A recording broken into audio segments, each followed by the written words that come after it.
दुसरे सुवातेर आमच्यान म्हूण येता देवाचें मुखामळ पवित्रपणान भरलेलें मुखामळ. And if we read the book of Leviticus, every now and then we hear this refrain. God himself speaks to us and says to us, "Be holy as I am holy."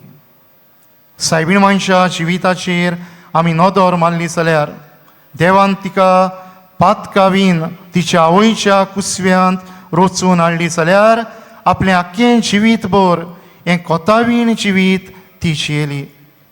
बोडव्यान तिका नोमान करतना अशें म्हळें, नोमान कुरपेन भरलोले, कित्याक ही आमची आवय देवाची कृपा निर्फळ करता तसली न्हय, पूण देवाची कृपा फळाबरीतपणी जियेल्ली एक महान वस्तरी. मादर तेरेसा आमकां उगडास करता, होलिनस is not a privilege of a few, it is a call for all.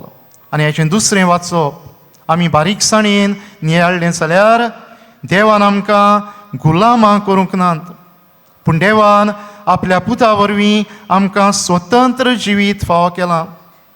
देवाच्या भुरग्यांचें नितोळ निर्मळ जिवीत फावो केलां हें सोत आमकां उगडापें जालां. आनी हें जिवीत आमकां आमच्या पवित्र स्नाना दिसा मेळ्ळां. हें वरोस आमकां एक देवान दिल्लो सयेक, आमचें कुरपेचें जिवीत, आमचें पवित्र जिवीत आमी सांबाळूंक, जियेवंक आनी वाडूंक.